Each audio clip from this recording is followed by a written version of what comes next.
Hello, everyone, and welcome to the Greatest Games podcast on the Blizzard. My name is Marcus Speller. With me today is Jonathan Wilson, and with us is Ian Hawkey, writer for the Sunday Times, and was previously their European football correspondent based in Spain for 12 years. Ian is the author of several books, including Feet of the Chameleon, the story of African football, and Di Stefano, the biography of the great man Alfredo Di Stefano, of course. Ian, a pleasure to welcome you back onto the podcast. Nice to be here again. Today we go back to the Copa del Rey final of 2013 that finished Real Madrid 1, Atletico Madrid 2. Ian, why have you chosen this match? Partly because it was a very compelling event to be at. Possibly not the greatest football match in terms of quality, but an absolute threshold moment, I think. In the modern dynamic of the Madrid derby, it's sort of the beginning, in a way, of the Diego Simeone era and the establishment of Atletico as a real force in Spanish and European football.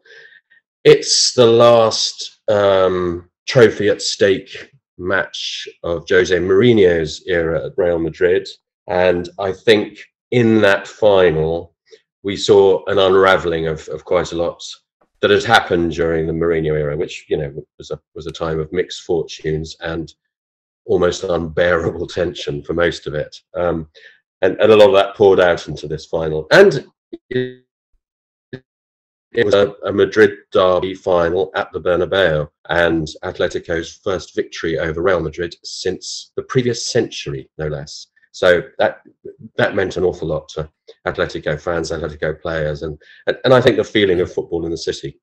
Yeah, it was a huge game, Jonathan, as Ian said there. First win over Real Madrid since 1999. I think it was 26 matches it took. And considering what Simeone has done for the club in recent years, it's hard to think that they went so long without a win against their city rivals. But they were, well, you could argue still are, but certainly not in the same way. They were inferior for so long, and this, as Ian said, felt like a defining moment.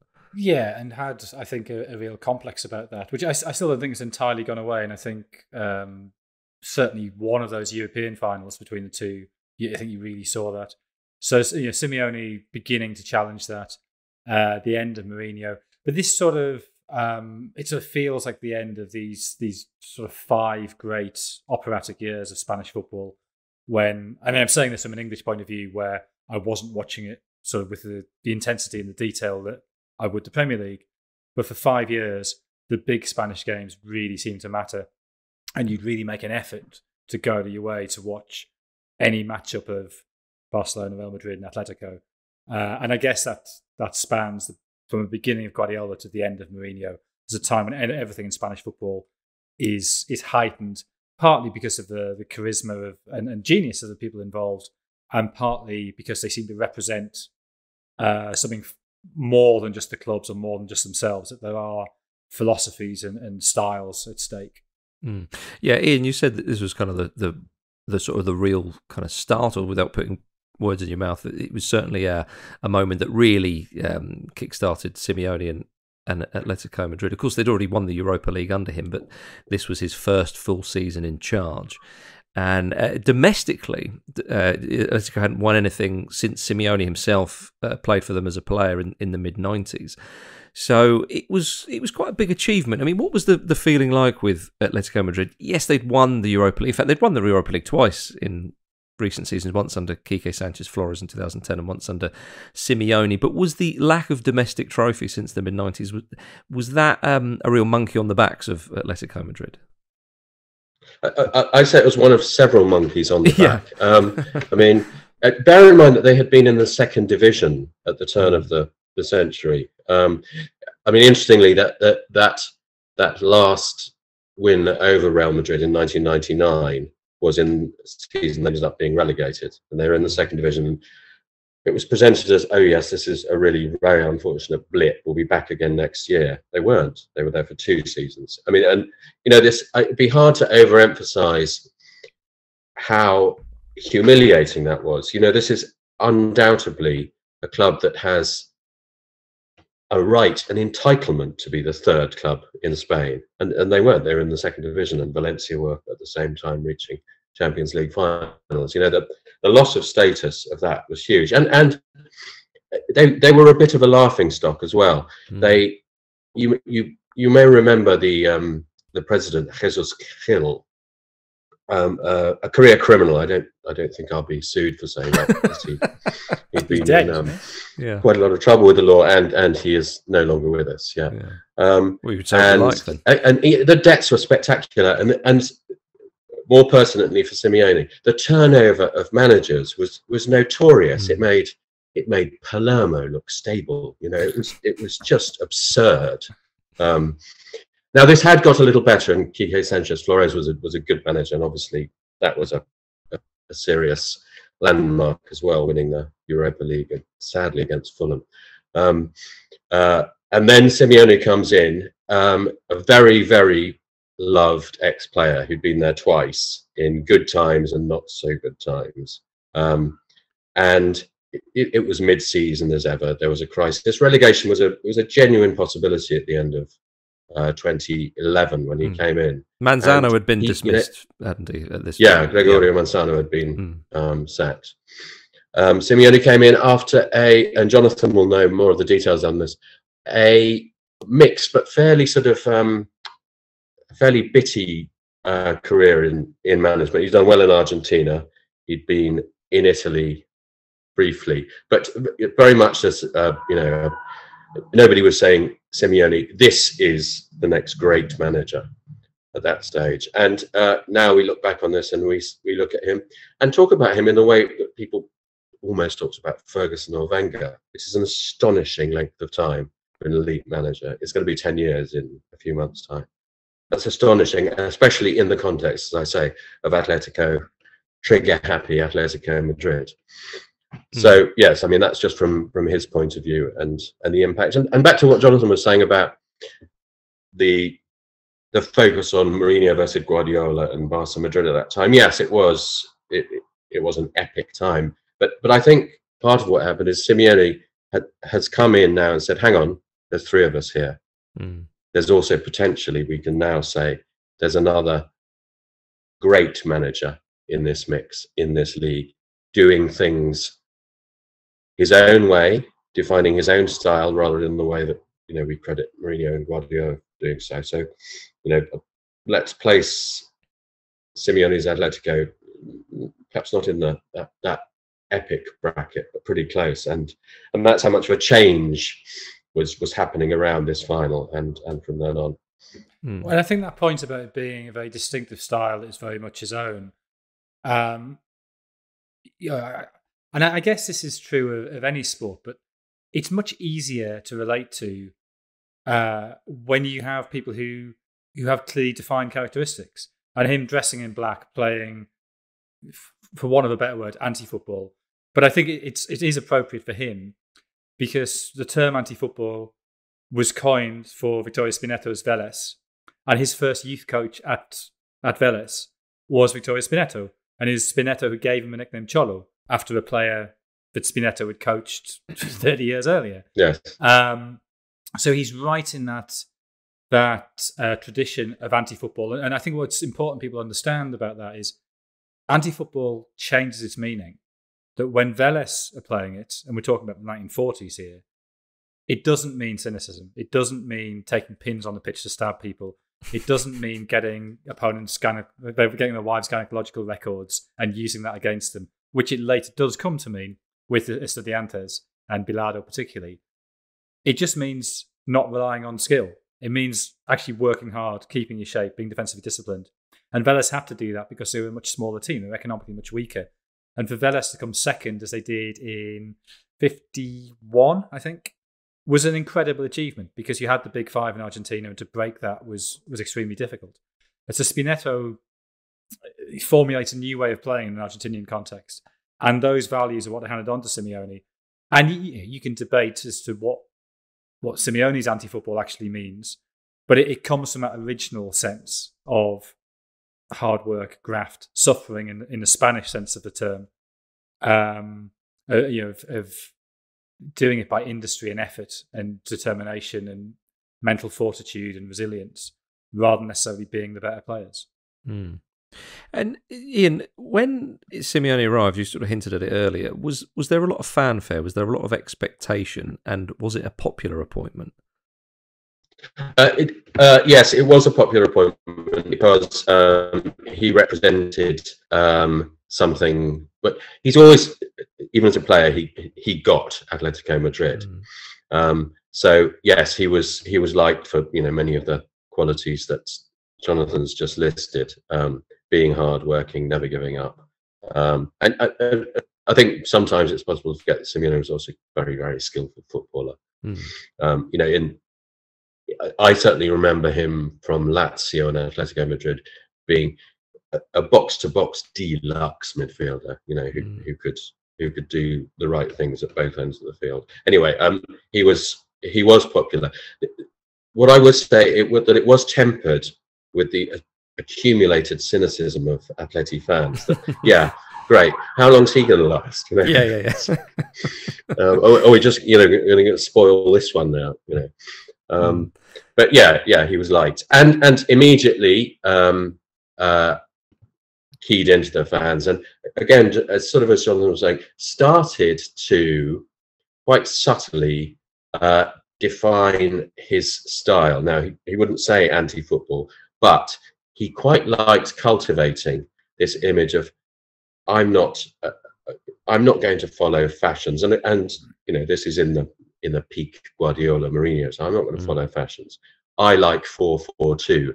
I know people say that's not fashionable anymore, but this is what I like, and it works. So there was a little bit of cocking a snook at what was a la mode at the time.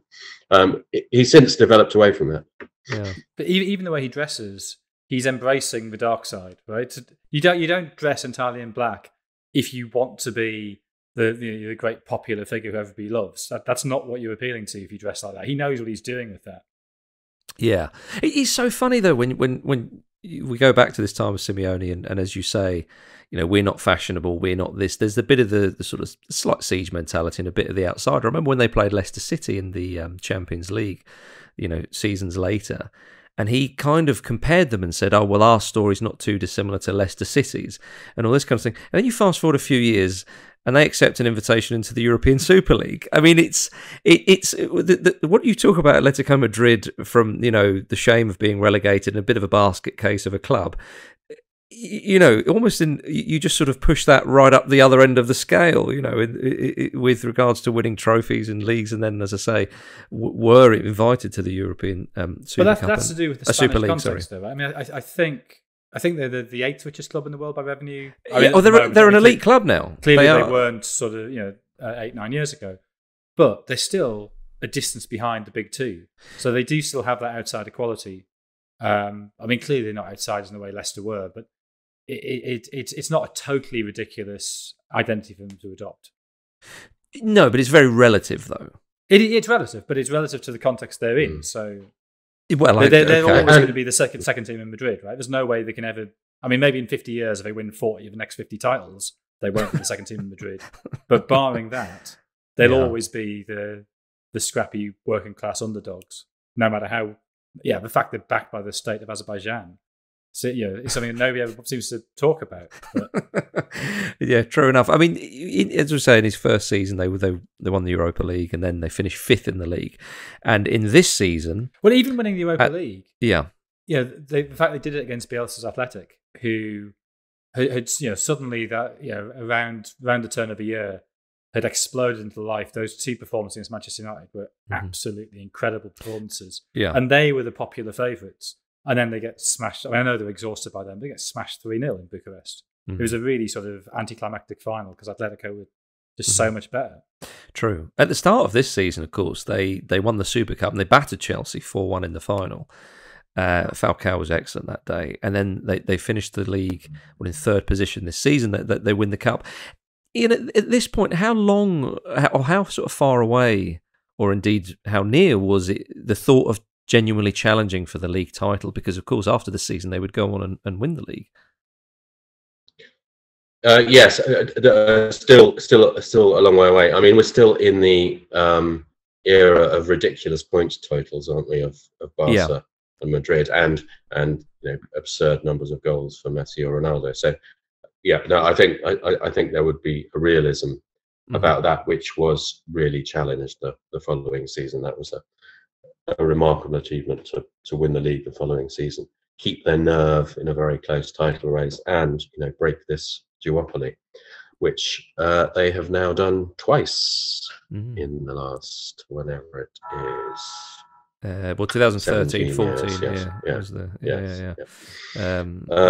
So no, I think the idea that they were league champions in the making was still a long way off. And I think if you look at certainly the first 90 minutes of this cup final, you do see that lingering sense of this is Real Madrid. They're much better than us, aren't they? We're going to have to accept that. And I think one of the great contradictions of this final is that you have Simeone with his realistic, pragmatic approach up against Jose Mourinho, who instinctivly wants to be pragmatic and things. And there's almost a sort of, there's almost a standoff. Hang on, you're supposed to be taking the lead in this. You're Real Madrid. Who could have predicted it would end with 3 sendings off and all be a bit spicy? But all right, everybody, we'll go for a quick break and then we will talk about the match after that. See you in a moment. Welcome back to the greatest games on the Blizzard. So yes, to the match itself, of course, played at the Bernabeu, and we can talk about Simeone, taking charge of Atletico in a bit of a strange situation. But Jonathan, they had some players in that Atletico side. Oh yeah, I mean they really did. I mean the front two of Falcao and Diego Costa. Yeah. I mean Falcao especially at this point, in terms of a pure striker, centre forward at a time when centre forward had slightly gone out of fashion, and he was probably the best in the world in terms of a classic centre forward. Diego Costa was sort of the target man style centre forward. The two of them together, which of course you can do if you're playing 2 banks of 4 behind them, which is a slightly diminishes how good those 2 banks of 4 were. But the players like Arda Turan and Hawkey to give you a little bit of creativity. Why? But you know that they're never going to stop running. That they tuck in. They keep the midfield very narrow. So yeah, it's and the 2 centre backs. I mean, Miranda and Diego Godin. I think Diego Godin for most of the last decade was the best pure centre back in the world. Although he doesn't actually have a particularly good game here, or certainly the goal I think he's at fault for. And Courtois in goal. So yeah, they're not nobodies. It's a very good side. But then you look at the Real Madrid team; they are clearly better. So no, sure, they were definitely favourites, home advantage and better player advantage. But even with some of those players in that Atletico side, there's a few of them still going strong. I mean, how much did Simeone sort of develop these players? Because we talk about his style and his way of doing things. I mean, I know 1 or 2. So Courtois himself now plays, of course, for their rivals. But how much was he interested in sort of developing the players, or was it all about just making them as hard and as battle hardy as possible to fit into his system? I mean, the recommendations you hear about Simeone from a large number of players are, that he has been a great alchemist of their careers, and you can see it in the team from that season, from that final. If you look at where they were before, and in some cases where they were after, they would judge that working with Simeone was very much their peak, and therefore he got the best out of them and saw things in them and beyond just stamina and toughness that others hadn't seen. Gabby, the captain, is a great example of that. A footballer who I think would have been considered a very good journeyman, probably without his Simeone relationship, his Atletico years. And the interesting thing with Atletico under Simeone is that now that there's a long body of work, is the number of returnees. People go back there, and he he gets people back with the confidence that he will recover whatever it is that might not have worked, previously. Most famously, Fernando Torres, who was never quite the kid again, but I think had a more fulfilling time in his second phase at Atletico Madrid than he had at Chelsea or Milan. Diego Costa was there 3 times, argued his way away from there 3 times, and but there was still something that kept drawing him back. But I don't think there's going to be a 4th time. No. And Diego Costa really was he was a journeyman before Simeone said, "Hang on, this fellow that we had for a bit and keeps going out on loan all over the place. He's got something." And sure enough, he found it and relaunched him. Felipe Luis, the left back, excellent in this Atletico team, disappeared at Chelsea. I'd say, speaking broadly now, came back to Atletico to find himself again. There's all sorts of tales like that. I suppose the big, the sort of long-term rise in terms of progress would be Hawkey, who was Atletico through and through, and has clearly had the bulk of his career under Simeone, and has become a really outstanding footballer, doing a variety of things very, very well. Delivery of set pieces, obviously crucial to fit into Simeone's Atletico, and that's got him quite a long way. But he's a lovely passer, Hawkey, on his day. And Jonathan, we mentioned Real Madrid and their sort of star players and all that kind of stuff. I mean, where were they and Mourinho at this point? Obviously, would end up 3 days from the end. I mean, 3 days later, the announcement comes that he's not going to carry on. But I mean, I think that wasn't a shock. I think we'd known for several months this was probably the end. So I mean, Ian will probably have a better idea than me when it begins to fall apart. But I remember being at that game when they beat Manchester United in the Champions League, and a very strange Mourinho press conference where his entire aim in that press conference is to alert Manchester United to his availability. And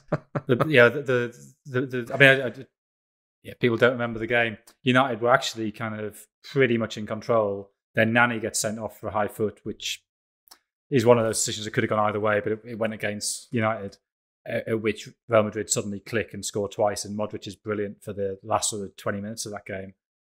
And Mourinho's, no, the best team lost tonight. He said, hang on, what? That's not what Mourinho says. What's going on here? Mourinho being magnanimous in victory. This doesn't feel right. Oh, hang on, he wants the job. Yeah, okay, that makes sense. And then somebody said, off the back of that, somebody asked him, but surely you have everything you need at Real Madrid, the facilities, the squad, the resources. He went, yes, we've got everything apart from team spirit, which seemed a very telling thing to say in this moment of their best victory that season.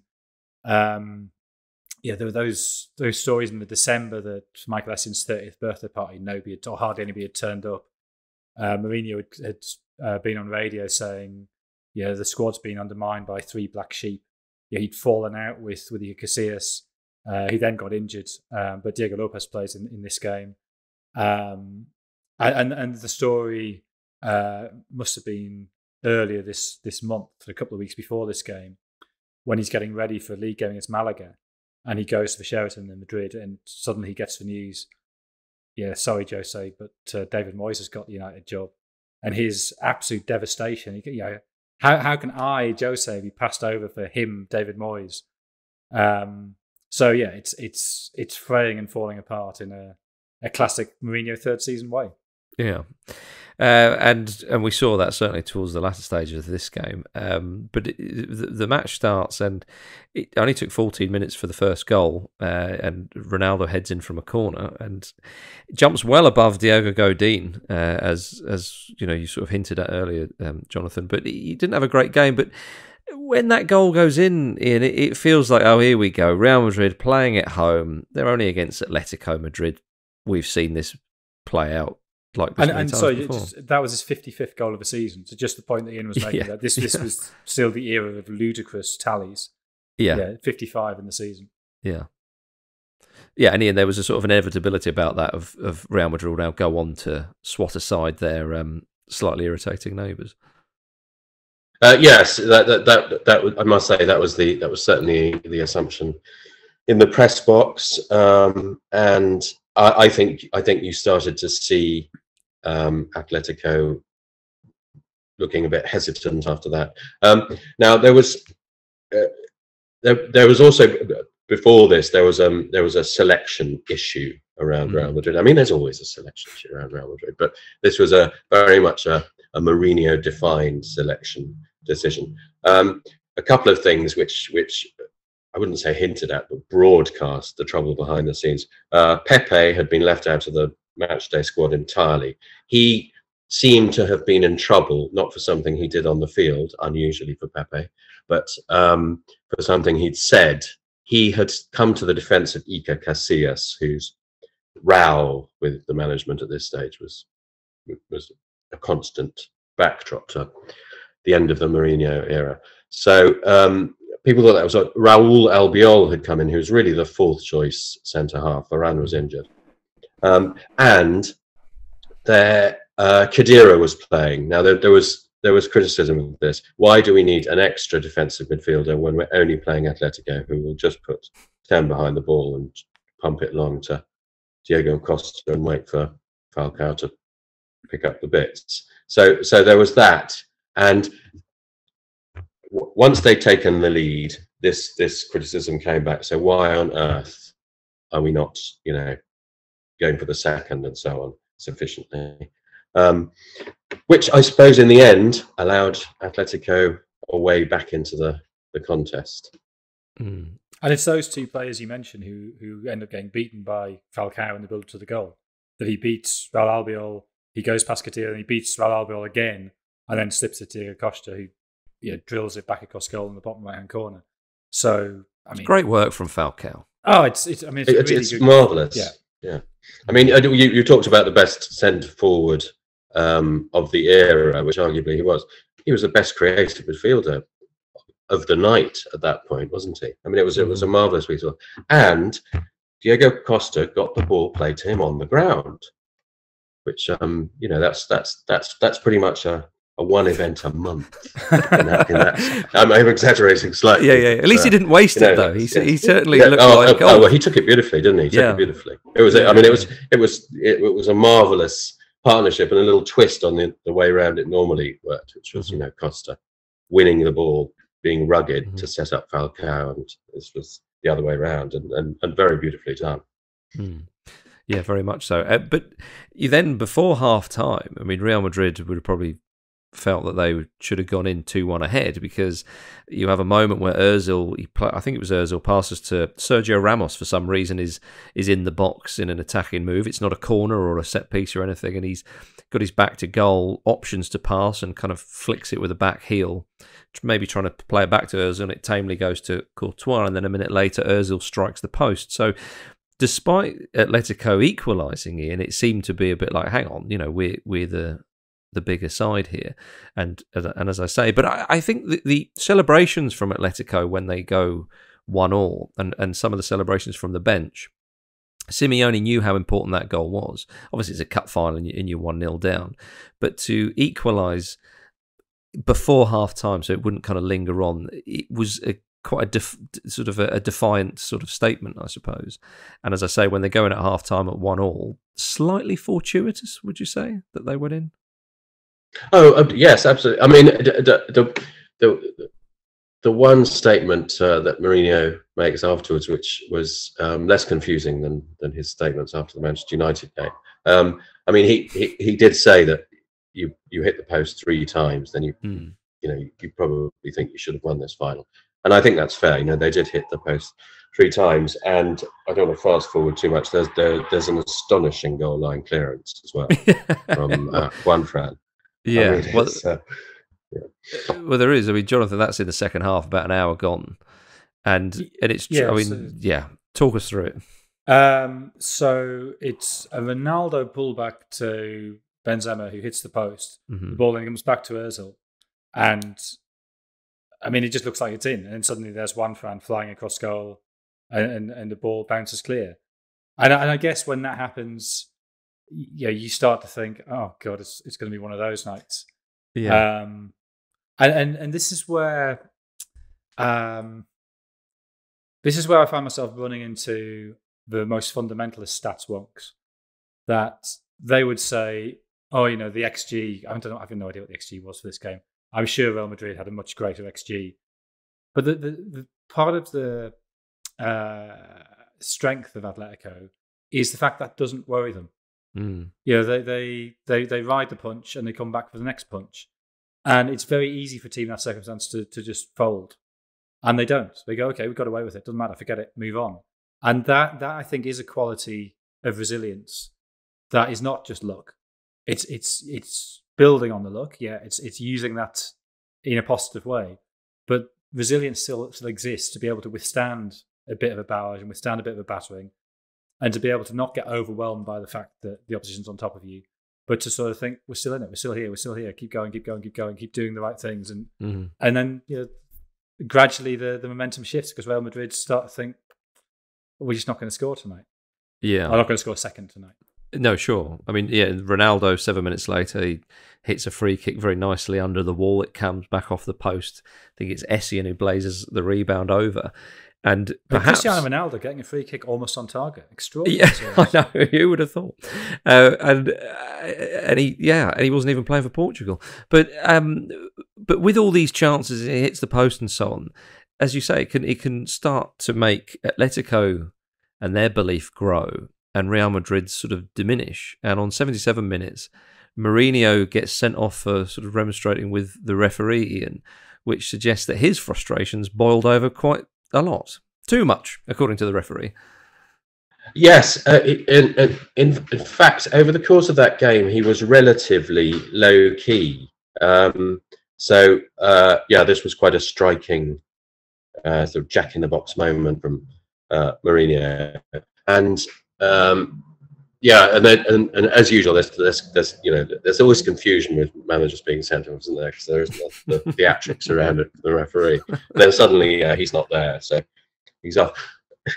And slightly bizarrely, so then you get Aitor Karanka is, you know, the man in charge suddenly, and he, Aitor is especially in front of us, the media. He's not a very demonstrative fellow, and suddenly, you know, he's the jack in the box on the touchline, and Pepe's there. Now Pepe shouldn't be anywhere near the pitch because, first of all, he's been sent to Coventry, and you know, he's not in the match day squad. So yeah, anyway, this is slightly ironically, Mourinho's departure leads to this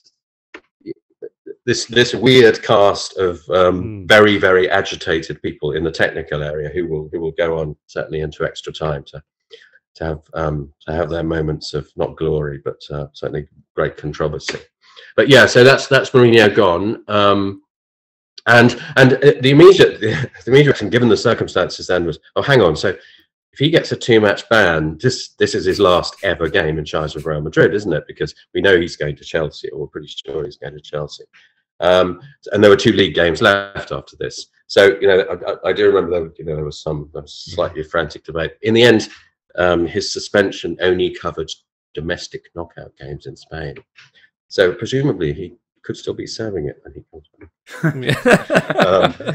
So that was a slight sort of press concern at the time, was whether we should start doing the obituaries now.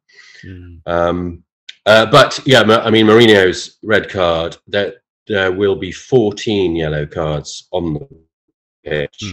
But Mourinho's red card turns out to be probably the least significant of the red cards that take place. Indeed.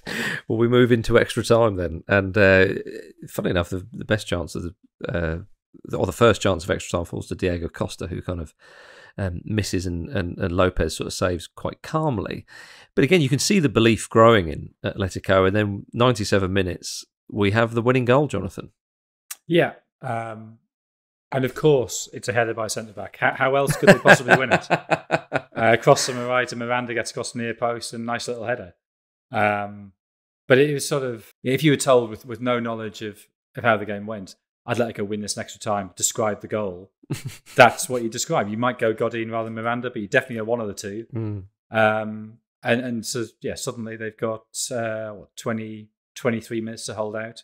And it's at the end where the Atletico fans are, 30,000 of them in the ground, because obviously although it's Real Madrid's ground, it is technically a neutral venue, so there's 30,000 of each, plus 20,000 neutral tickets. Yeah. And I hate to sort of say this about Gonzalo Higuain, but it is a bit of a trope of his career, I suppose. He another final and another missed chance, and a really good chance at that sort of 6 minutes later. Courtois saves very well. But again, Ian, like, really, it was a golden opportunity for Real Madrid, and another chance goes begging for them on the night. Yeah. Sorry, you were going to say. Yes, yeah. I mean, poor Higuain. And this, of course, this is the tail end of his Madrid story. And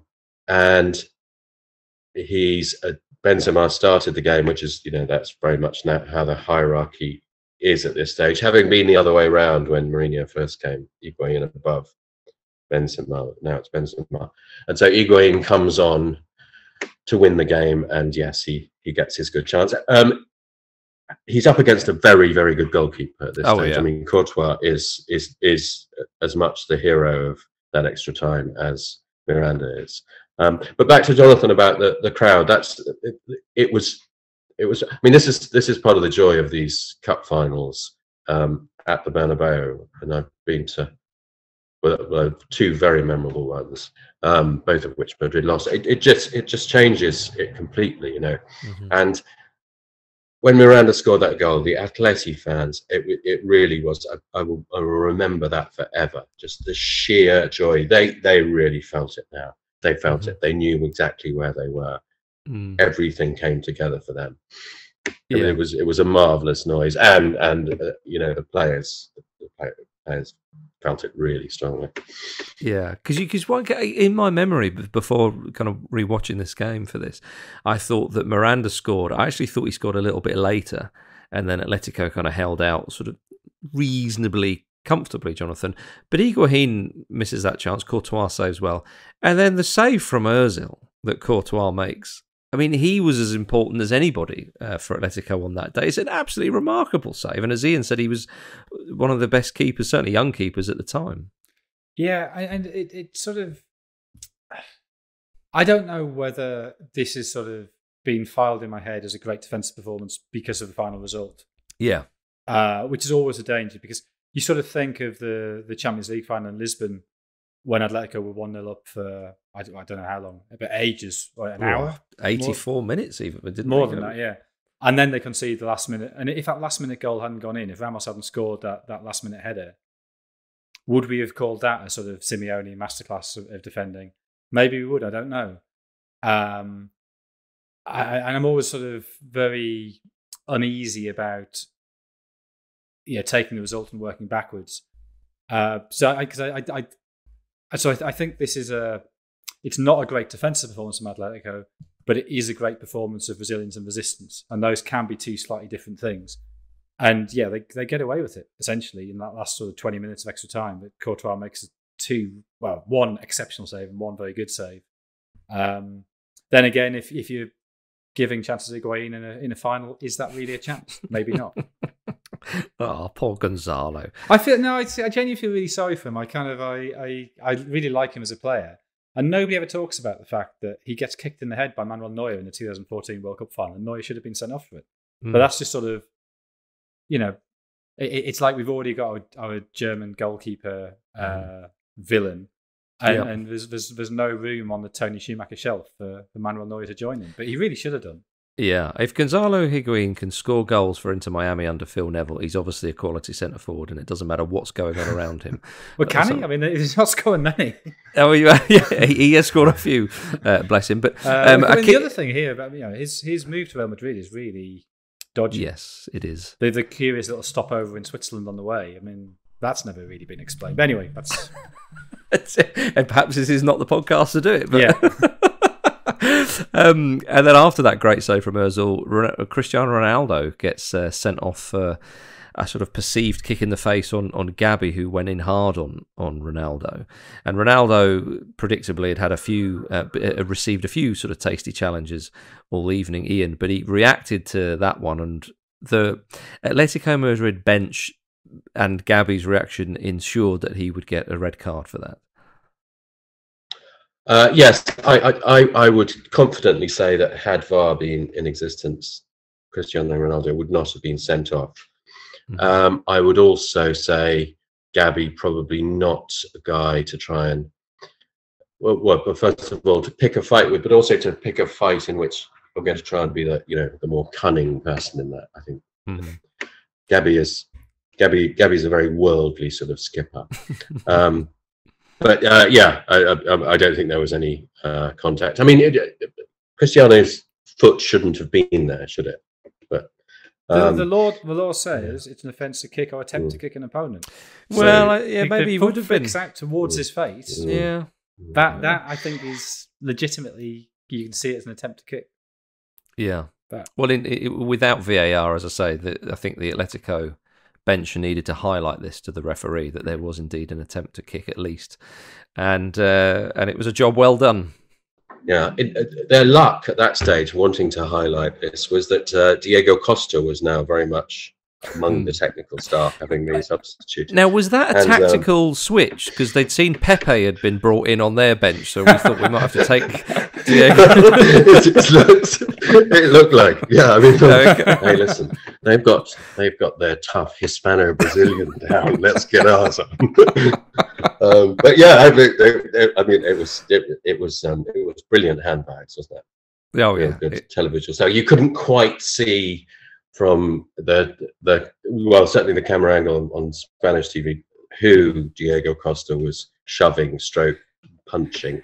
Yeah. But you knew that Pepe was very much in the whereabouts. Yeah, it was brilliant. We've yet to see. Well, I don't think I've seen VAR kind of going over a sort of a mass brawl between the benches, but it would have been quite amusing to see who would have been pulled up for that one, Jonathan, because there would have been a few offenders. But it showed you like half an hour. I mean, yeah. Yeah, I think they'd still be at it, wouldn't they? Yeah. To view every angle of every incident to make sure you get it right. I mean, that's where you think kind of the classic ref thing of just wave a yellow card at a player from each team and move on is probably the best thing to do. But it was right. It ended in that way. It would have been very disappointing if we hadn't had a mass brawl. Well, and Gabby gets sent off himself for encroachment. Yes, I mean, let's not forget. Gabby looks at all this action going on in the technical areas and thinks, any way of me getting involved in this? Oh, yes. I can do a double whammy here. Yeah, anything to. I mean, that was in the 5th minute of injury time at the end of the second half of extra time. So, the half's only 15 minutes long, plus another 33%. Yeah. Yeah, so that's the equivalent of quarter of an hour of extra time, of added time at the end of a normal half. So, but I mean, I often think though with Simeone's Atletico sides, when there's a game like this where it turns into a bit of a fight, if I was one of his players, I would think I should get a booking because I might get told off if I haven't at the end of the game. If you see what I mean. So Gabby, I think, was really trying to endear himself to his manager by getting that red card. But there we are. But what a celebration though at the end of the game. Ian, Atletico won, and it did feel that something had sort of lifted from them, of course, which it had. Oh, absolutely. I mean, even Simeone is the least sentimental individual, certainly in towards the public. But he was saying, yes, this is going to be remembered for a very long time. He might have said they'll be talking about it on the Blizzard podcast. Well, 8 years from now. But yeah, no, he did. He wanted to, he wanted to bottle this history and show how important it was. And that 26 game record. I mean, that's a very long time for a derby of supposed equals, isn't it? Who apart from spells of relegation, meet each other at least twice a season. That's a long sequence. Yeah, and the atmosphere was fantastic. And then of course they have the traditional celebration where they go to the Neptune fountain in the city, and the fans are there and the players were there. Were you there, Ian? No, I wasn't at the celebrations. Oh, okay. No, I was dutifully writing up my interview with Thibaut Courtois afterwards, which was interesting in the sense that his future that stage was totally undecided because he was on loan from Chelsea. This had been very much his breakthrough season. I think he had a sense of what was going to happen with Chelsea. He had a sense of what he wanted to happen because he's a pretty focused fellow, and he was even when he was very young then. And of course, he had a very strong idea about who the next Chelsea manager was going to be, which was the man who had just been sent off in the final, which had been decided partly by Thibaut Courtois. So there was all this swirling around Thibaut Courtois, who I think wanted to just go and jump up at the cheating fountain, but was aware that Jose Mourinho might be his boss in a matter of weeks. Now, in the event, of course, he stayed at Atletico because they wanted him on loan. Peter Cech was still in charge at Chelsea and ended up playing against Chelsea the following season and helping eliminate them from the Champions League. Yeah. So 3-1 win at Stamford Bridge. Yeah, that's it's right. all entwined. Yes. It's all entwined. I mean, yeah, and you mentioned in Mourinho, because I can't remember if it was after the match or in the next day. Certainly, around this time, he said, "This is the worst season of my life. A Super Cup, a semi-final, a runner-up. For many coaches, that would be a good year. For me, it is the worst." And yeah, as you said at the start of the podcast, sort of very differing sort of emotions going on at Atletico. It felt like the start of something, and Real Madrid, or certainly for Mourinho at Real Madrid, it was the end of his time. Mourinho's only really had one good season since then. It was only the title-winning season, 2014-15 at Chelsea. And that's, a Europa League. He won a treble at Manchester United, as he said once. Yeah, his views on the Europa League seemed to shift quite radically, depending on whether he was winning it or Rafa Benitez was winning it. But no, I think this is pretty much the end of him as a absolutely elite level coach. Those first 2 years at Chelsea, you could see he was building something, but it unravelled pretty quickly there. But you could see all the themes of what were going wrong for him at Real Madrid. The idea that he only practiced counter-attacking, that he didn't set up his team to break down a mass defence, the way he immediately turned on them for conceding goals from set plays. I've told them what to do. Why can't they follow my instructions? The high-profile fallings out with big players. One of the things Mourinho was so good at early in his career was the politics of the game. And surely at Real Madrid, the last person you fall out with is Iker Casillas. It seems a mad battle to pick. No matter how annoying you find him or how much he may not fit in your plans, he's the one bloke you've got to keep on side. And yet he's the one he ostracizes. Yeah. This game, I think perhaps there are parallels to a game that we did on this podcast a while ago, when Manchester City beat Manchester United in the FA Cup semi-final. They go on to win the FA Cup that year, which was 2011. Yeah, I think that's about right. We did it with Jack Pitt-Brook. Yes, and Paul Scholes getting sent off game, that one. Yeah, and you can see the belief after that with Manchester City. They grow, and obviously it was under different managers, but under Mancini they obviously did win the league.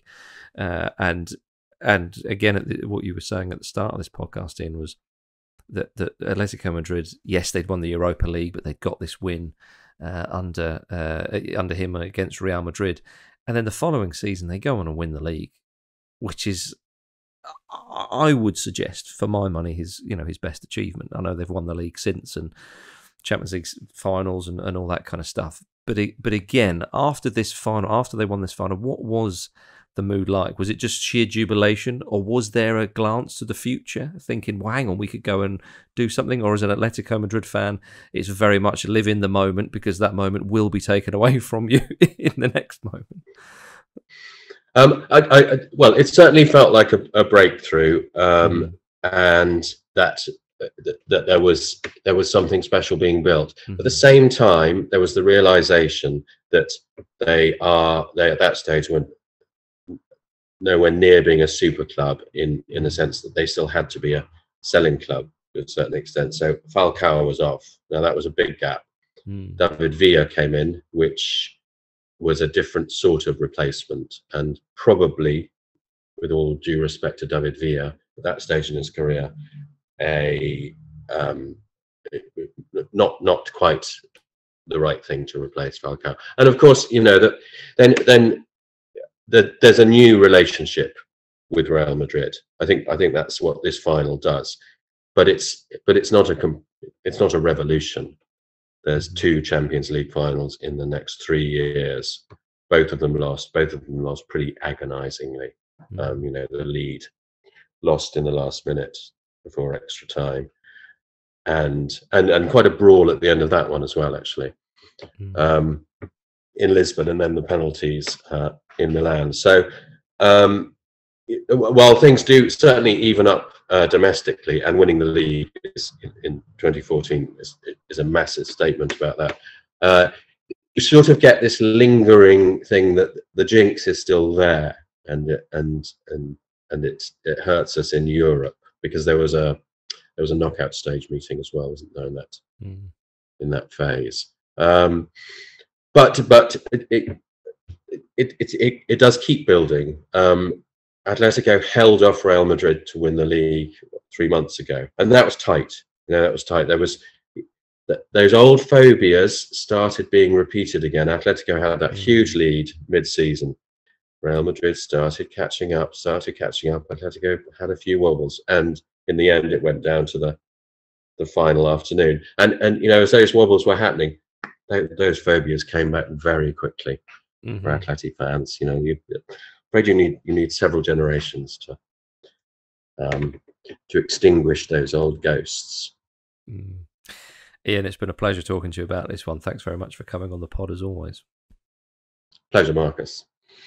For more stories like that, do check out theblizzard.co.uk. From Jonathan and myself this week, thanks very much for listening, and we'll see you next week with another great game from football.